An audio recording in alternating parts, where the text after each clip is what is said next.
I'm just a girl from a town in Israel, and I could never imagine such moment.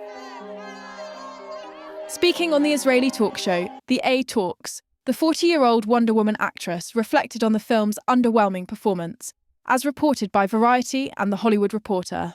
Gadot, who previously served as a combat fitness instructor in the Israel Defense Forces, suggested that the film's reception may have been influenced by political tensions.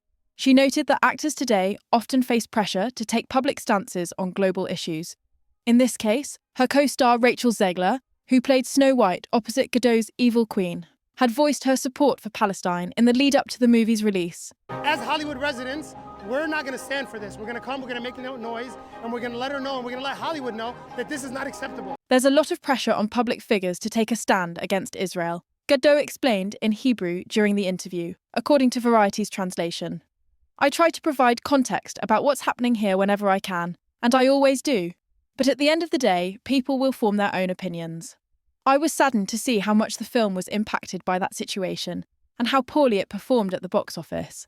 Still, that's the nature of this industry. Sometimes you succeed, sometimes you don't. On Sunday, August 17, Gadot expanded on her comments through an Instagram story. She said that when Snow White was released, much of the backlash she faced felt deeply personal.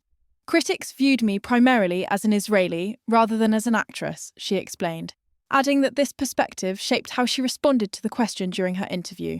However, Gadot also acknowledged that the movie's struggles couldn't be attributed to politics alone. No film's outcome depends on a single factor, she noted, emphasizing that a project's success or failure is always the result of many different elements, and nothing is ever guaranteed in Hollywood. Although some speculated there might have been tension between the two Snow White leads, Gadot set the record straight during her A-Talks appearance, saying she genuinely enjoyed working with Rachel Zegler. We laughed together, we talked, and we had a great time, she recalled, as reported by The Hollywood Reporter.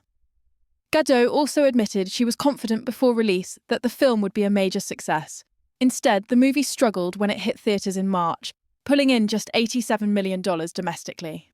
That figure paled in comparison to Disney's other recent live-action remakes, with The Little Mermaid bringing in $298 million in North America, Lilo and Stitch topping $421 million.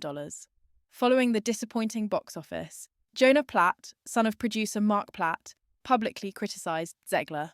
After the actress posted Free Palestine on X in August 2024, Jonah accused her of putting politics ahead of her professional obligations.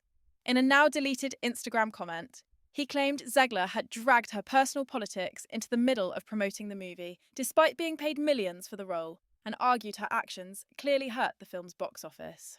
Zegler chose not to address Jonah Platt's accusations directly.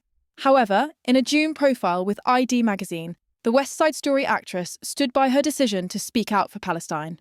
She explained that having a public platform carries weight, and that responsibility should be used in whatever way the individual feels is right.